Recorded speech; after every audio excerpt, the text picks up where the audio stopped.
আসসালামু আলাইকুম এভরিওয়ান, কেমন আছেন সবাই?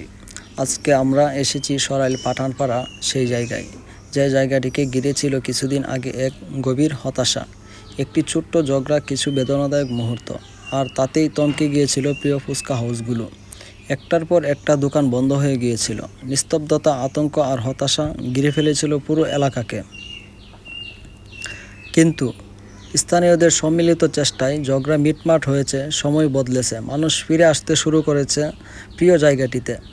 আজকের ভিডিওতে আমরা তুলে ধরেছি ওই ফুচকা হাউসগুলোর কথা, যেগুলো আবারও খুলেছে, আবারও মুখরিত হয়েছে মানুষের ভিড়ে, হাসিতে আর ফুচকার মশলাদার ঘ্রাণে। ফুটেজে আপনারা দেখবেন, যেখানে একসময় ছিল ভাঙচুর আর নীরবতা, সেখানে আজ লেগে আছে আনন্দের জোয়ার।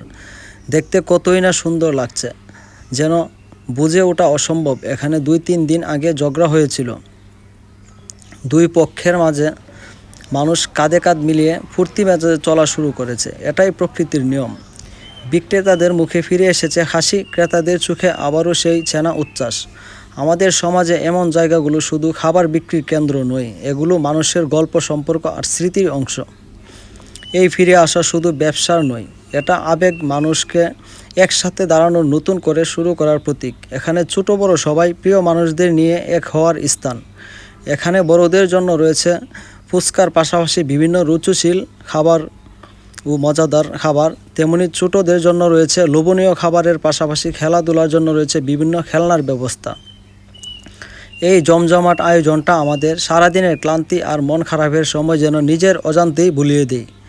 আজকের ভিডিও এই পর্যন্তই। সামনে আবার নিত্য নতুন ভিডিও নিয়ে আসব, সবাই সাথে থাকবেন।